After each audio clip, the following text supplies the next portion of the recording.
Ejabo, ejaba, eja, wenyaba, ebedu. Menim se mahwe manim kwan ache.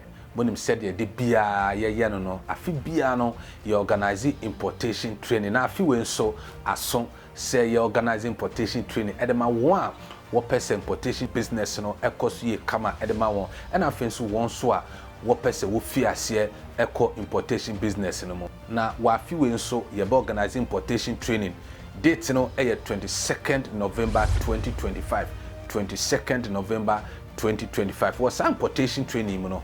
You better said ya obekra nneoma e de afi krobi ti say China, Turkey, Dubai. Once wa person walk into vehicles no. You better said ya obekra cars e de afi Germany, Korea, Japan. Any nkuro ahodo a ekekeki ka ho. Afei was training no.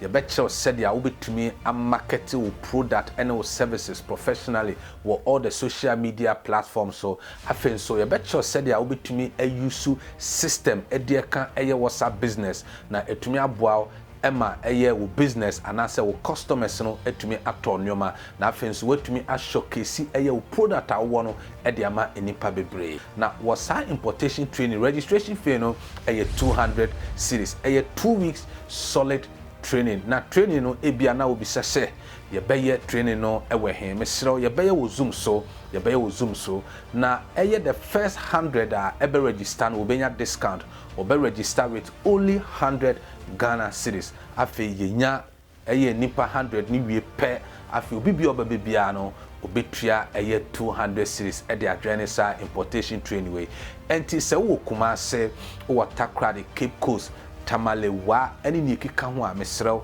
sa training we de wa wo de mesrew se wo be fa number na e wo screen so no na wa WhatsApp na watumi aye registration no in terms wa menim se wo hwe manim kwan menso me hwe se wo nso wo be dwane training no na bibia atumi aye kama e de ama wo